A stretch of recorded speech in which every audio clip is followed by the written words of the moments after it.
ओम शांति। 10 सितंबर 2023 अव्यक्त बाप दादा के महावाक्य। ओरिजिनल डेट 4 दिसंबर 1995। यथार्थ निश्चय के फाउंडेशन द्वारा संपूर्ण पवित्रता को धारण करो। आज बाप दादा देश विदेश चारों ओर के नए नए बच्चों को देख रहे थे, चाहे मधुबन में साकार रूप में आए हैं, चाहे आकार रूप में अपने अपने सेवा स्थान में आए हुए हैं। तो नए नयों को देख बाप दादा सभी के निश्चय को देख रहे थे, क्योंकि निश्चय इस ब्राह्मण जीवन के संपन्नता का फाउंडेशन है, और फाउंडेशन मजबूत है तो सहज और तीव्र गति से संपूर्णता तक पहुंचना निश्चित है। तो बाप दादा देख रहे थे कि निश्चय भी भिन्न भिन्न प्रकार का है। जो यथार्थ निश्चय है कि मैं परमात्मा बाप का बन गया, स्वयं को भी आत्म स्वरूप में जानना, मानना, चलना और बाप को भी जो है वैसे जानना, ये है यथार्थ निश्चय। दूसरा निश्चय है योग द्वारा थोड़े समय के लिए अशांति से शांति का अनुभव करते हैं और स्थान का शक्तिशाली शांत वायुमंडल आकर्षित करता है। वह ब्राह्मण परिवार ब्राह्मण आत्माओं का आत्मिक प्यार और पवित्रता की जीवन का प्रभाव पड़ता है। कंपनी अच्छी लगती है। दुनिया के वायुमंडल के कॉन्ट्रास्ट में ये संग अच्छा लगता है। ज्ञान भी अच्छा, परिवार भी अच्छा, वायुमंडल भी अच्छा। तो वो अच्छा लगना उस फाउंडेशन के आधार पर चलते रहते हैं। ये है दूसरा नंबर। पहला नंबर सुनाया यथार्थ निश्चय, और दूसरा नंबर अच्छा लगता है, और तीसरा नंबर दुनिया के संबंधियों के दुखमयी वातावरण से बचकर जितना समय भी सेवा केंद्र पर आते हैं, उतना समय दुख से किनारा होकर शांति का अनुभव करते हैं। ज्ञान की गुह्यता में नहीं जाएंगे, लेकिन शांति की प्राप्ति के कारण कभी आते हैं और कभी नहीं भी आते हैं। लेकिन यथार्थ निश्चय बुद्धि विजयी होते हैं, और देखा जाता है कि जब शुरू शुरू में आते हैं तो अशांति से तंग होते हैं, शांति के इच्छुक होते हैं। तो जैसे प्यासे को एक बूंद भी अगर पानी की मिल जाए तो वो बहुत बड़ी बात अनुभव करता है। तो अप्राप्ति से प्राप्ति होती है। परिवार में, ज्ञान में, योग में, वायुमंडल में अंतर दिखाई देता है। तो पहला समय बहुत अच्छे उमंग उत्साह से चलते हैं, बहुत नशा रहता है, खुशी भी होती है। लेकिन अगर पहले नंबर के यथार्थ निश्चय का फाउंडेशन पक्का नहीं है, दूसरे व तीसरे नंबर का निश्चय है, तो धीरे धीरे जो शुरू की खुशी, शुरू का जोश है, उसमें फर्क आ जाता है। इस सीजन में नए नए बहुत आए हैं और चांस भी मिला है। यह भी बहुत अच्छा है। बाप दादा को भी नए नए बच्चों को देख खुशी होती है कि ये फिर से अपने परिवार में पहुंच गए। लेकिन ये चेक करो कि निश्चय का फाउंडेशन पक्का है। हमारा निश्चय नंबर 1 है व नंबर 2 है। अगर नंबर 1 निश्चय है तो चलते चलते मुख्य पवित्रता धारण करने में मुश्किल नहीं लगेगा। अगर पवित्रता स्वप्न मात्र भी हिलाती है, हलचल में आती है, तो समझो नंबर 1 फाउंडेशन कच्चा है, क्योंकि आत्मा का स्वधर्म पवित्रता है। अपवित्रता परधर्म है और पवित्रता स्वधर्म है। तो जब सब स्वधर्म का निश्चय हो गया तो परधर्म हिला नहीं सकता। कई बच्चे कहते हैं कि पहले तो बहुत अच्छे आते थे, अभी पता नहीं क्या हो गया। तो क्या हो जाता है कि बाप जो है जैसा है वैसे अनुभव में नहीं लाते। अगर पूछेंगे कि बाप साथ है तो हाथ सब उठाएंगे। हाथ उठाना तो बहुत सहज है, लेकिन बाप साथ है तो बाप की पहली पहली जो महिमा करते हो कि वो सर्वशक्तिमान है, ये मानते हो या सिर्फ जानते हो? तो जब सर्वशक्तिमान बाप साथ है तो सर्वशक्तिमान के आगे अपवित्रता आ सकती है? नहीं आ सकती। लेकिन आती तो है, तो आती फिर कहाँ से है? कोई और जगह है? चोर लोग जो होते हैं वो अपना स्पेशल गेट बना लेते हैं। चोर गेट होता है, तो आपके पास भी छिपा हुआ चोर गेट तो नहीं है? चेक करो।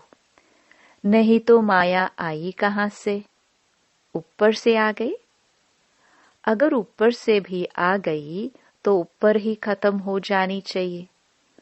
कोई छिपे हुए गेट से आती है जो आपको पता नहीं पड़ता है, तो चेक करो कि माया ने कोई चोर गेट तो नहीं बनाकर रखा है। और गेट बनाती भी कैसे हैं मालूम है? आपके जो विशेष स्वभाव व संस्कार कमजोर होंगे ना, तो वही माया अपना गेट बना देती है। क्योंकि जब कोई भी स्वभाव व संस्कार कमजोर है तो आप कितना भी गेट बंद करो, लेकिन कमजोर गेट है।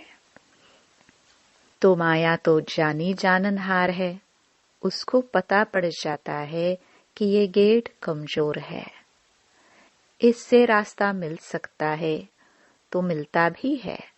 चलते चलते अपवित्रता के संकल्प भी आते हैं, बोल भी होता है, कर्म भी हो जाता है। तो गेट खुला हुआ है ना, तभी तो माया आई। फिर साथ कैसे हुआ? कहने में तो कहते हो कि सर्वशक्तिमान साथ है, तो ये कमजोरी फिर कहाँ से आई? कमजोरी रह सकती है? नहीं ना। तो क्यों रह जाती है? चाहे पवित्रता में कोई भी विकार हो, मानो लोभ है। लोभ सिर्फ खाने पीने का नहीं होता। कई समझते हैं हमारे में पहनने, खाने या रहने का ऐसा कोई आकर्षण नहीं है। जो मिलता है, जो बनता है, उसमें चलते हैं। लेकिन जैसे आगे बढ़ते हैं तो माया लोभ भी रॉयल और सूक्ष्म रूप में लाती है। वो रॉयल लोभ क्या है? चाहे स्टूडेंट हो, चाहे टीचर हो, माया दोनों में रॉयल लोभ लाने का फुल पुरुषार्थ करती है।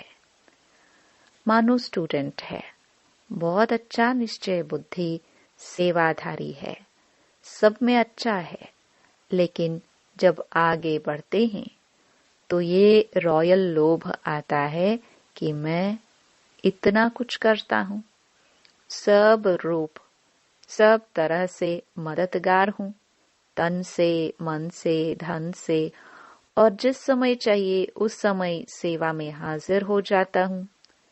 फिर भी मेरा नाम कभी भी टीचर वर्णन नहीं करती कि ये जिज्ञासु बहुत अच्छा है। अगर मानो ये भी नहीं आवे तो फिर दूसरा रूप क्या होता है? अच्छा, नाम ले भी लिया तो नाम सुनते सुनते मैं ही हूँ, मैं ही करता हूँ, मैं ही कर सकता हूँ, वो अभिमान के रूप में आ जाएगा।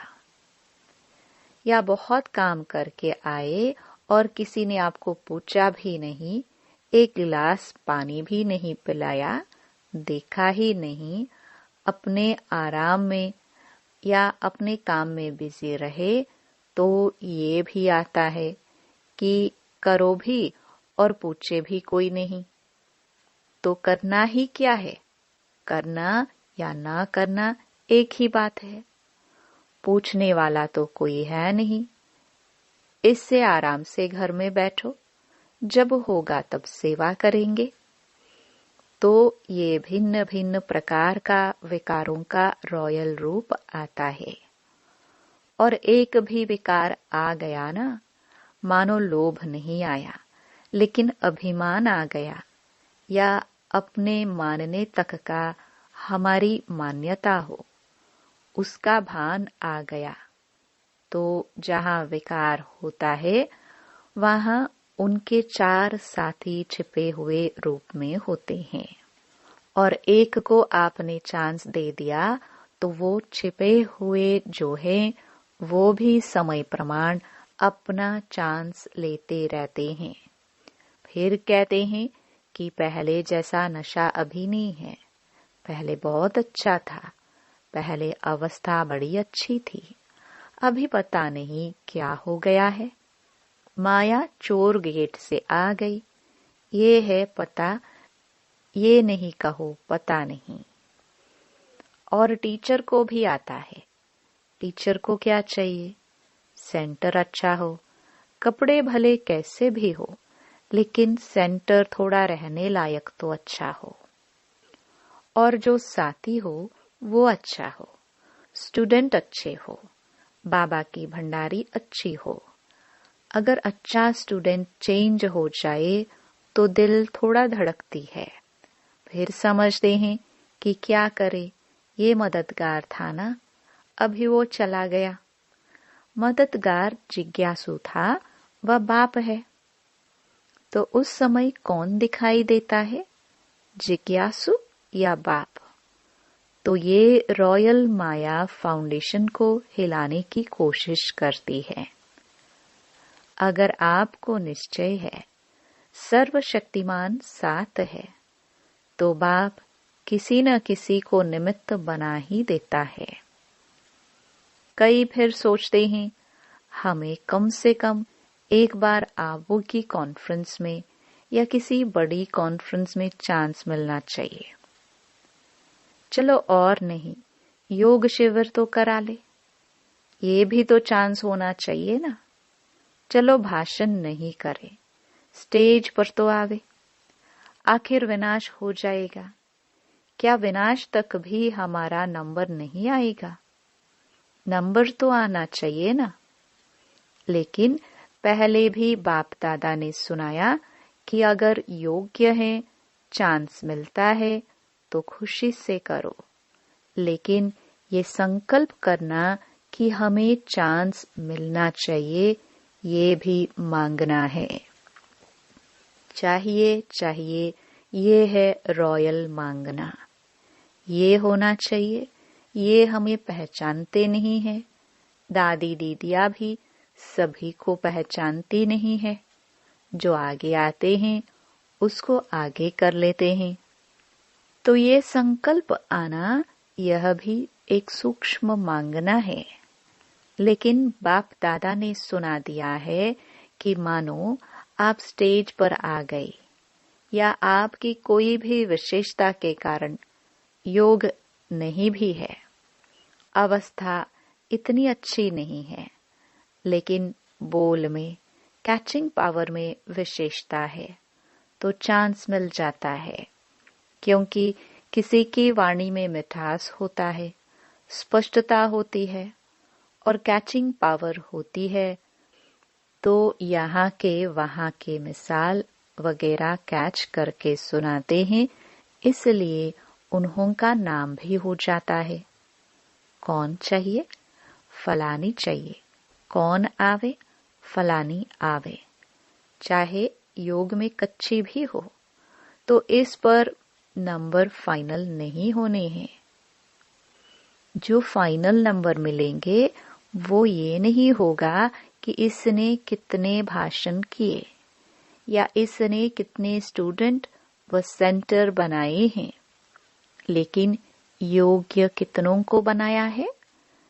सेंटर बनाना बड़ी बात नहीं है, लेकिन योग्य कितने आत्माओं को बनाया। नाम हो गया 30 सेंटर के इंचार्ज और 30 में से 15 हिल रहे हैं, 15 ठीक है, तो फायदा हुआ या सिर्फ नाम हुआ? सिर्फ नाम होता है कि फलानी के 30 सेवा केंद्र हैं, लेकिन नंबर इससे नहीं मिलेगा।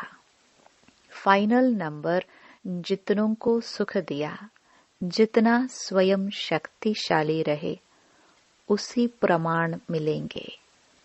इसलिए ये भी चाहिए खत्म कर दो, नहीं तो योग नहीं लगेगा। रोज यही देखते रहेंगे कि फलानी जगह प्रोग्राम हुआ, मेरे को फिर भी नहीं बुलाया। अभी परसों यहाँ हुआ, कल वहाँ हुआ, आज यहाँ हुआ, तो योग लगेगा या गिनती होती रहेगी? तो मुख्य बात है, जो यथार्थ निश्चय है उसको पक्का करो। कहने में तो कह देते हो मैं आत्मा हूँ और बाप सर्वशक्तिमान है, लेकिन प्रैक्टिकल में, कर्म में आना चाहिए। बाप सर्वशक्तिमान है, लेकिन मेरे को माया हिला रही है, तो कौन मानेगा आपका बाप सर्वशक्तिमान है? क्योंकि उससे ऊपर तो कोई है नहीं। तो बाप दादा आज निश्चय के फाउंडेशन को देख रहे हैं। चाहे नए हैं, चाहे पुराने हैं, लेकिन इस निश्चय के फाउंडेशन को प्रैक्टिकल में लाओ और समय पर यूज करो। समय बीत जाता है, फिर बाप के आगे पश्चाताप के रूप में आते हो। क्या करे बाबा, हो गया, आप तो रहम दिल हो, रहम कर दो। तो ये क्या हुआ? ये भी रॉयल पश्चाताप है। साथ है तो किसी की हिम्मत नहीं है। निश्चय बुद्धि का अर्थ ही है विजय। अगर कोई हिसाब किताब आता भी है तो मन को नहीं हिलाओ, स्थिति को नीचे ऊपर नहीं करो। चलो आया और फट से उसको दूर से ही खत्म कर दो। अभी योद्धे नहीं बनो। कई अभी निरंतर योगी नहीं है। कुछ समय योगी हैं और कुछ समय युद्ध करने वाले योद्धे हैं, लेकिन अपने को कहलाते क्या हो? योद्धे कि योगी? कहलाते तो सहज योगी हो। तो नए जो भी आए हैं उनको बाप दादा फिर से भाग्य प्राप्त करने की मुबारक देते हैं, लेकिन मुबारक के साथ ये चेक भी करना कि फाउंडेशन नंबर 1 है या नंबर 2 का है। कई कहते हैं ज्ञान योग बहुत अच्छा लगता है। अच्छा है वो तो ठीक है, लेकिन कर्म में लाते हो। ज्ञान माना आत्मा, परमात्मा, ड्रामा, ये कहना नहीं। ज्ञान का अर्थ है समझ। समझदार जैसा समय होता है वैसे समझदारी से सदा सफल होता है। कभी भी देखो जीवन में दुख आते हैं तो क्या सोचते हो? पता नहीं मुझे यह क्यों नहीं समझ में आया, यही कहेंगे। तो समझदार हो, ज्ञानी हो? बोलो हाँ या ना। हाँ जी, हाँ तो बहुत अच्छे बोलते हैं। समझदार की निशानी है कभी धोखा नहीं खाना। ये है ज्ञान की निशानी और योगी की निशानी। सदा क्लीन और क्लियर बुद्धि, क्लीन भी हो और क्लियर भी हो। योगी कभी नहीं कहेगा पता नहीं पता नहीं। उनकी बुद्धि सदा ही क्लियर है। और धारणा स्वरूप की निशानी है सदा स्वयं भी डबल लाइट। कितनी भी जिम्मेवारी हो लेकिन धारणा मूर्त, सदा डबल लाइट। चाहे मेला हो चाहे झमेला हो, दोनों में डबल लाइट। और सेवाधारी की निशानी है सदा निमित्त और निर्माण भाव। तो ये सभी अपने में चेक करो।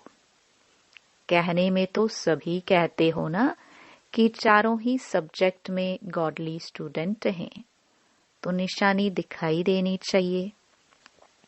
तो नए नए क्या करेंगे? अपने निश्चय को और पक्का करना। नहीं तो फिर क्या होता है, 2 साल चलेंगे, 3 साल चलेंगे, फिर वापस पुरानी दुनिया में चले जाएंगे। और फिर जो वापस जाते हैं वो उस दुनिया में भी सेट नहीं हो सकते हैं। न इस दुनिया के रहते न उस दुनिया के। इसलिए अपना फाउंडेशन बहुत पक्का करो। अनुभव करो सर्वशक्तिमान बाप साथ है। बस एक बात भी अनुभव किया तो सब में पास हो जाएंगे। देखो आजकल प्राइम मिनिस्टर है, मिनिस्टर है, उसके साथ का भी नशा रहता है ना। ये तो सर्वशक्तिमान है। अच्छा, चारों ओर के सदा श्रेष्ठ भाग्यवान भाग्य विधाता को अपना बनाने वाले ऐसी श्रेष्ठ आत्माओं को सदा बाप दादा की श्रीमत को सुना और किया। ऐसे सर्व सपूत बच्चों को सदा सेवा में अचल रहने वाले, झमेला मुक्त और परमात्म मिलन मेला मनाने वाले सभी बच्चों को बाप दादा का याद प्यार और नमस्ते। अच्छा, डबल विदेशियों को डबल नशा है ना। डबल विदेशी अर्थात डबल लाइट, डबल नशा और डबल बाप दादा और परिवार के प्यारे। समझा? वरदान।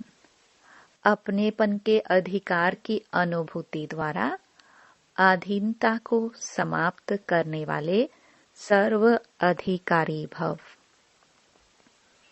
बाप को अपना बनाना अर्थात अपना अधिकार अनुभव होना। जहाँ अधिकार है वहाँ न तो स्वयं के प्रति अधीनता है, न संबंध संपर्क में आने की अधीनता है, न प्रकृति और परिस्थितियों में आने की अधीनता है। जब इन सब प्रकारों की अधीनता समाप्त हो जाती है तब सर्व अधिकारी बन जाते। जिन्होंने भी बाप को जाना और जानकर अपना बनाया वही महान है और अधिकारी है। स्लोगन।